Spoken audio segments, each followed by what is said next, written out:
Ratusan warga di Sukabumi, Jawa Barat rela antre berjam-jam untuk mendapatkan minyak goreng. Tingginya harga minyak goreng di pasaran membuat warga antusias untuk mendapatkan minyak goreng yang murah. Ratusan warga yang didominasi ibu-ibu antre sejak pagi untuk mendapatkan minyak goreng kemasan yang dijual di bawah harga pasar. Warga terpaksa antre berdesakan untuk membeli minyak goreng murah yang dijual dengan harga Rp20.000 per liter. Sebelum membeli, warga harus mendaftarkan diri terlebih dahulu. Setiap warga hanya mendapat jatah 2 liter minyak goreng kemasan seharga Rp40.000.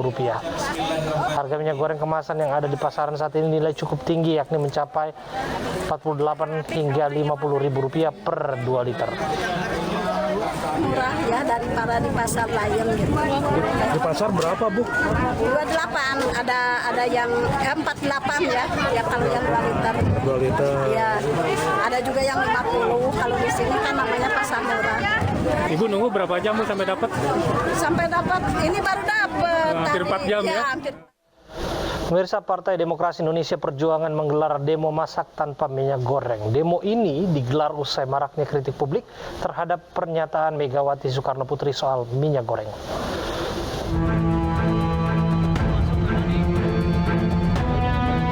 Usai viral pernyataan Megawati Soekarno Putri soal minyak goreng, Partai PDIP menyelenggarakan demo masak tanpa minyak goreng siang tadi. Dihadiri sejumlah kader, chef, hingga ahli gizi, demo masak ini menampilkan cara memasak tanpa menggoreng. Selain itu, demo juga menunjukkan cara pembuatan minyak kelapa. Dalam sambutan secara daring, Ketua Umum PDIP Megawati Soekarno Putri merespon kritik publik yang menganggap pernyataannya soal minyak goreng dikaitkan dengan urusan politik. Mungkin memang yang paling cepat kan kalau masak goreng ya Pak ya. Iyalah. Paling males mau ngerebus lah, ngukus mungkin paling enggak 30 menit gitu. Kalau goreng sering 5 menit jadi. Itu. Sebelumnya pernyataan Megawati soal tak semua makanan harus melulu digoreng namun bisa juga direbus tengah menjadi sorotan di tengah situasi kelangkaan minyak goreng yang terjadi saat ini.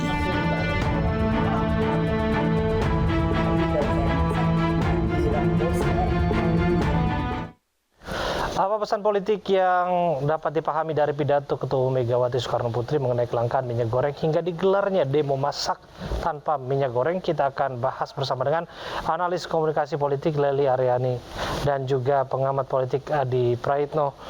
Assalamualaikum, selamat malam Mbak Lely dan Bang Adi. Bang Adi, Mas Adi. Selamat malam, salam sehat. Mbak Lely. Ya, saya ke Mbak Lely terlebih dahulu ya, karena ini urusan memasak di dapur. Nah, saya harus ke ibu-ibu terlebih dahulu. Mbak Lely, tadi kan demonya sudah digelar, artinya Mbak Lely sudah praktik juga di dapur ini ya? Ya, gini Mas Abraham ya. Ini anggap sajalah sebagai simulasi dari apa yang sudah disampaikan oleh Ibu Mega sebelumnya. Soal bagaimana bisa memasak tanpa minyak goreng. Tapi yang harus disadari adalah bahwa minyak goreng pada akhirnya menjadi fenomena nih. Fenomena sosial, dan karena Bu Mega yang menyampaikan seolah-olah menjadi fenomena pesan politik. Gitu loh.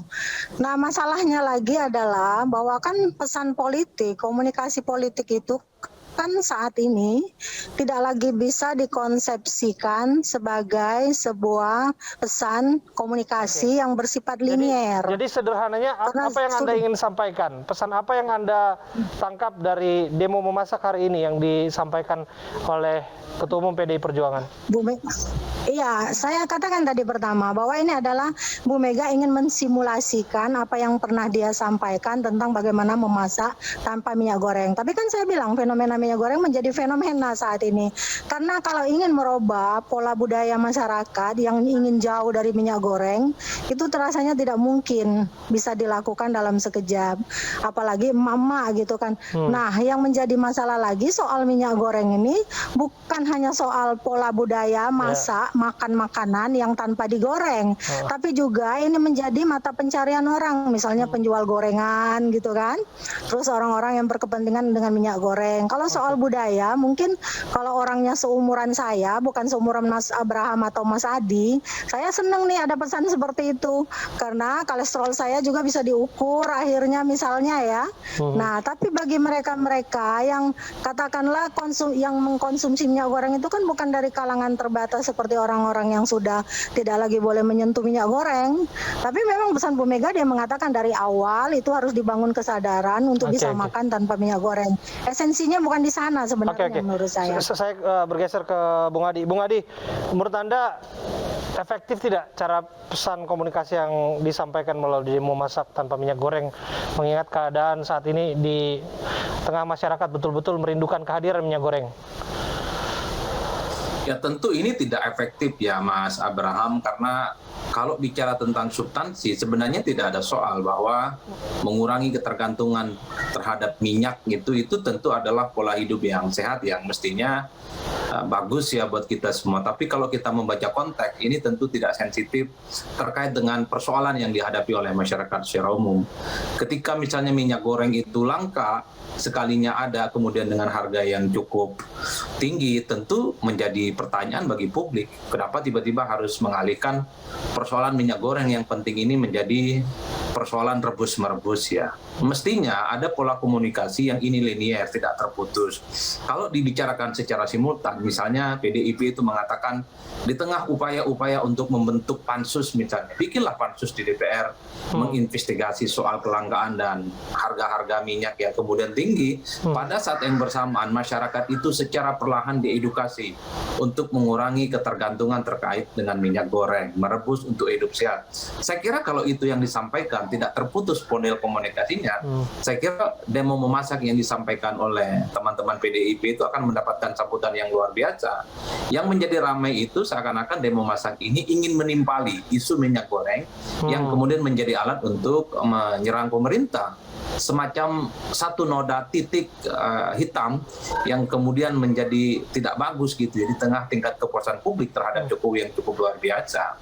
Ini yang sebenarnya soal kemasan komunikasi politiknya yang menurut saya cukup terputus ya, Mas Abraham ya. Kalau secara substansi saya kira nggak ada soal. Cuman ketika bicara konteks pesan komunikasinya tidak sampai kepada publik, maka kemudian wajar jadi prinsipnya kritik dan seterusnya. Anda ingin mengatakan bahwa ada beban moral yang mesti disampaikan, mesti dilakukan oleh partai penguasa saat ini PDIP sebagai the ruling party mengenai kelangkaan minyak goreng yang kemudian disambut dengan hadir minyak goreng tapi harganya tinggi sekali. Betul, mestinya ada dua hal yang model komunikasinya disampaikan ya. Pertama misalnya sebagai partai pemenang pemilu, pemimpin koalisional pemerintah, PDIP mencoba untuk menggagas panja ataupun pansus terkait dengan kelangkaan dan mahalnya minyak goreng. Itu tentu mendapatkan apresiasi luar biasa. Karena itu adalah upaya yang serius ya untuk membongkar adanya mafia dan keterlibatan pihak-pihak tertentu yang mencari untung di tengah kesulitan rakyat. Nah ini yang kemudian terputus, tidak disampaikan, tiba-tiba jumping minta kepada rakyat untuk merebus masakan yang sebenarnya substansinya bagus, tapi karena sikap politik PDIP tidak jelas, tidak resmi melakukan panja ataupun sikap-sikap yang kemudian untuk menelusuri pembongkaran minyak goreng itulah yang kemudian menjadi sasaran. Apalagi misalnya statementnya Pak Hasto ya, kemudian menyatakan jangan-jangan gitu dengan minyak goreng kelapa ini bisa menghentikan menggoreng soal minyak goreng. Itu kan tegas sebenarnya sebagai alibi untuk menutupi serangan publik terhadap Jokowi yang selama ini kemudian menguat. Salah satu peluru tajamnya terkait dengan isu soal minyak goreng. Ini menarik. Saya coba ke Mbak Lely. Mbak Lely, disebutkan juga oleh kabinetnya Pak Jokowi, Menteri Perdagangan, bahwa ini soal mafia. Ini ada orang yang bermain di balik ini semua yang mengambil keuntungan dengan cara-cara yang tidak baik. Nah, di lain sisi kan orang pasti melihat apa yang dilakukan oleh pemerintah partai penguasa dalam hal ini PDIP untuk memastikan bahwa sebetulnya persoalan kelangkaan minyak goreng dan tingginya harga minyak goreng ini bisa terjawab. Ya, dari pernyataan Mas Abraham barusan itu ini menyatakan bahwa ada masalah soal minyak goreng ini, gitu ya, kan? Bukan saya yang mengatakan, ini sebetulnya kan Menteri Perdagangan yang mengatakan itu memang, kan, Pak Lutfi? Iya, ada masalah tentang minyak goreng ini. Ya, dan kita juga melihat di lapangan kan sebetulnya Mbak Lely betul-betul memang punya masalah kan? Ini untuk pertama kalinya terjadi soal minyak goreng. Kalau dulu kan bagaimana cara menghilangkan minyak tanah gitu kan, ada upaya-upaya tertentu. Nah, lalu kemudian saya meletakkan kesalahan ini hampir kepada semua orang yang ada dalam kabinet termasuk di partai politik pendukungnya. Karena apa? Karena seharusnya kemarin begitu garangnya teman-teman di DPR mengatakan kita akan panggil itu Menteri Perdagangan. Masa yang ada masalah seperti ini minyak goreng sampai segini, kalau dia tidak mau datang maka akan kita panggil paksa. Lalu ketika Menteri Perdagangannya datang lalu cuma menjelaskan bahwa ada spekulasi, ada orang-orang yang bermain di belakangnya, lalu kenapa tidak dikejar sebagai fungsi pengawasan bagi teman-teman di DPR misalnya? Kenapa ini tidak dikejar? Ini tidak cukup hanya peran satu partai politik saja, karena yang mengusung dan mendukung Pak Jokowi itu banyak partai politik dan mereka berperan di DPR seharusnya. Oke, jadi Anda menilai bahwa publik terlalu menitik beratkan kesalahan ini kepada PDIP saja? Bukan begitu maksudnya. Artinya kenapa semua tidak bergeming maksud saya? Kalau Bu Mega juga menyampaikan pesan politik itu, ini adalah salah satu bagian yang bisa dikonsumsi publik sebagai pesan politik, seolah-olah PDIP ingin disalahkan. Kan seperti itu menurutnya, menurut sebagian besar politik. Tapi sebenarnya publik tidak menyalahkan siapa-siapa. Wong Pak Jokowi juga tidak berkomentar soal minyak goreng. Yang paling bertanggung jawab itu memang adalah Menteri Perdagangan. Kenapa setiap kali ada spekulasi tentang segala sesuatu yang terjadi, termasuk kita terkaget-kaget dengan fenomena kelangkaan minyak goreng ini. Sama halnya ketika padahal kita biasa menghadapi berbagai virus TBC, malaria dan sebagainya. Tapi ketika kita hadir ada virus corona, kita kan juga terkaget-kaget. Siapa yang paling bertanggung jawab sehingga Menteri Kesehatan juga harus digusur misalnya seperti itu. Kenapa Menteri Perdagangan tidak bisa bergeming dengan persoalan ini? Kalau memang ada mafia, ada spekulan dan lain-lain sebagainya, ayo dong mereka juga bergerak, dan kita juga harusnya mensupport ya berbagai komponen yang bisa melakukan itu, termasuk Mas Adi dan saya, termasuk Mas Abraham dan teman-teman di media iNews ini. Iya tentu. Jadi kita kejar semuanya. Jadi ini kan ada soal yang harus dibereskan. Begitu kan, kita harus sepakat kan Mbak. Ada masalah yang harus dibereskan. Dan ini kan sudah dirasakan oleh publik dalam waktu yang tidak sebentar. Mas Abraham, yang diinginkan rakyat itu adalah ini tidak terjadi kelangkaan. Barang itu ada seperti biasanya, seperti yang selama ini terjadi kan gitu. Itu yang diinginkan rakyat itu tidak ingin banyak juga. Oke. Baik, kami tangkap poinnya. Ya, pesan pemerintah sebetulnya bagus sebetulnya kan, harga eceran tertinggi itu kan 14.000 juga kan untuk menaikkan harga, tapi kenyataannya kan tidak ada barang kan. Itu jadi soal yang kalau kita bahas itu panjang semalam suntuk. Tapi begini, saya kembali ke peran dari partai politik termasuk anggota DPR siapapun lah ya untuk memastikan bahwa persoalan ini selesai, Bung Adi. Menurut Anda begini, apa yang seharusnya dilakukan untuk menjawab persoalan ini? Bukan hanya urusan PDIP aja, karena faktanya kan tidak boleh menyalahkan partai tertentu saja hanya urusan persoalan ini, karena koalisi kan ada bagi-bagi, koalisi kan tanggung jawab bersama juga. Terus lagi kan ada dugaan orang-orang yang bermain di balik ini semua, yang ada penegak hukum yang harus turun begitu. Ya, saya kira ini tentu harus dibentuk panja ya. Sebagai pimpinan koalisional pemerintah dan pemenang pileg di 2019 yang lalu, sangat mantap kalau kemudian PDIP itu menggagas terbentuknya panja ataupun pansus untuk menginvestigasi dan membongkar kasus-kasus yang terkait dengan kelangkaan dan mahalnya harga minyak goreng. Ini setelah minyak goreng langka, tiba-tiba muncul di berbagai tempat dengan begitu banyak, mereknya juga banyak ya Mas Abraham. Ini perlu diketahui oleh publik, kok begitu luar biasanya industri yang terkait dengan minyak goreng setelah sebelumnya itu hilang di pasaran. Ini adalah upaya-upaya serius DPR lah yang sebenarnya bisa melakukan ini semua. Seperti kasus-kasus besar lainnya yang kemudian menyengsarakan rakyat ya. Makanya kemudian saya ingin melihat ada dua hal yang terkait dengan long term dan short term. Kalau short term ya tentu harus diungkap selebar-lebarnya. Karena asal muasal dari kelangkaan minyak goreng ini pasti ada spekulan, ada mafia, yang itu sudah ditegaskan oleh Menteri Perdagangan ya. Itu tidak bisa didiamkan. Nggak ada artinya DPR itu rapat dengan Menteri Perdagangan, tunjuk-tunjuk, marah-marah, gertak-gertak. Kalau tidak ada ending dari ini semua, pelakunya tidak bisa diungkap dengan detail. Yang kedua tentu saya kira bagus ya substansi yang disampaikan oleh teman-teman PDIP bahwa mengurangi ketergantungan terhadap minyak goreng itu juga berekses pada kesehatan ya. pola hidup sehat, rebus-merebus, pakai kukus, itu kan jangka panjang. Ini yang kemudian terputus dalam model komunikasi yang disampaikan oleh Mbak Mega ataupun Pak Hasto yang kemarin. Jadi seakan-akan isu terkait dengan demo masak PDIP itu ingin menutupi kasus yang sebenarnya tentang kelangkaan minyak goreng terkait dengan harga-harga yang cukup langka. Kalau ini yang dilakukan, saya kira PDIP akan mendapatkan respon yang cukup luar biasa. Artinya Mas Abraham, lagu yang bagus kalau dinyanyikan dalam konteks dan suasana yang juga kurang bagus, pasti didengarnya juga tidak bagus. Disinilah pentingnya pesan komunikasi politik itu yang perlu disampaikan dengan bijak. Terima kasih Bung Adi Prayono, terima kasih Mbak Leli sudah hadir bersama kami berbincang. Pemirsa, kita ke informasi berikutnya. Sejumlah mahasiswa dari Perguruan Tinggi Jakarta menggelar demonstrasi di kawasan Patung Kuda, Jakarta Pusat. Masa aksi dari Badan Eksekutif Mahasiswa dari sejumlah perguruan tinggi Jakarta menolak wacana penundaan pemilu 2024. Selain menentang upaya penundaan pemilu, mereka juga mengajak kepada mahasiswa di berbagai daerah untuk membentuk konsolidasi dan bersatu menolak perpanjangan masa jabatan presiden. Mahasiswa menilai penundaan pemilu dan perpanjangan masa jabatan presiden berpotensi dapat mencederai kaderisasi para pemuda. Indonesia, sekian dari TPLM.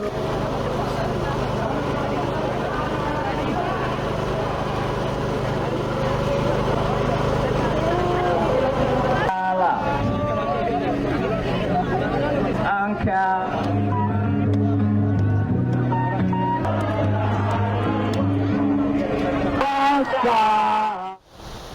Dan untuk membahas penolakan penundaan pemilu 2024 dan perpanjangan masa jabatan presiden sudah bergabung bersama kami Komisioner KPU periode 2012-2017 yang sekarang menjabat sebagai Wakil Ketua Umum Partai Perindo bidang pemilu, Ferry Kurnia Rizkiansyah. Assalamualaikum, selamat malam Kang Ferry. Selamat malam Mas Abraham, apa kabar? Ya, baik Kang Ferry, semoga Anda baik-baik juga ya. Baik. Ya, Kang Ferry, kita lihat gelombang unjuk rasa terus berlanjut untuk menolak wacana penundaan pemilu. Apa yang Anda tangkap dari unjuk rasa ini? Ya, ini satu bentuk kegelisahan terkait dengan fenomena dan fakta-fakta yang memang kejadian akhir-akhir ini ya, terkait dengan proses penundaan dan juga hal-hal yang memang terkait dengan mekanisme yang muncul dalam dalam proses demokrasi yang memang sekarang sedang berkembang. Nah, ini menjadi catatan saya pikir ketika misalnya masyarakat, mahasiswa sudah mulai resah, nampaknya juga akan muncul gelombang-gelombang yang memang cukup besar. Nah, ini yang harus betul-betul dicermati dan pikirkan secara sama bahwa jangan sampai terjadi hal-hal yang terjadi gelombang demokrasi yang memang muncul dengan dengan people power seperti itu. Ya, sejauh ini probabilitas ke arah sana Anda lihatnya berapa persen? Ya, sampai saat ini kan masih terkonsolidasi ya, masih dalam bentuk hal-hal yang memang muncul mudah-mudahan masih tertata dengan baik ya, masih tersalurkan dengan baik. Tapi kalau misalnya memang eskalasi ini muncul dengan dengan masifnya, ini akan menjadi proses yang nanti akan mencederai proses demokrasi yang ada seperti itu. Ini harus juga diperhatikan oleh banyak pihak termasuk oleh pemerintah. Ya, apa ekses yang mungkin bisa dirasa oleh masyarakat, Kang Ferry? Karena ini kan masih wacana, orang masih berhitung-hitung sebetulnya. Ya, kalau kita kan bisa melihat dari berbagai aspek ya. Misalnya aspek terkait dengan soal pemilu itu sendiri, proses demokrasi yang memang dilakukan, terkait dengan soal aspek konstitusionalitas yang memang ada, atau hukum pemilunya memang juga menjadi penting kita coba cermati, terkait dengan pengalaman praktikal yang memang ada, bahkan terkait dengan publik yang memang bicara, baik itu lewat lembaga-lembaga survei ataupun lewat langsung dalam berbagai diskusi-diskusi dan momen-momen terkait. Ini saya pikir menjadi hal yang sangat penting untuk dicermati bahwa proses-proses yang terjadi dalam konteks fenomena isu terkait dengan tunda pemilu ini ya muncul begitu sporadis seperti itu, dan ini akan berefek bola salju yang luar biasa kalau tidak ini diselesaikan seperti itu. Oke, dalam beberapa kesempatan kan kita menyaksikan ada beberapa ketua partai yang menyatakan ide tersebut lahir dari pemikiran mereka. Tapi kalau kita lihat kan apa yang disampaikan Pak Jokowi kan nampaknya banyak orang sudah melihat tidak akan mungkin terjadi begitu. Bagaimana seharusnya masyarakat menanggapi isu ini? Ya, tentunya kita harus cermat ya menanggapi isu-isu seperti ini. Ini memang bola liar yang luar biasa yang harus kita coba lihat dari berbagai aspek.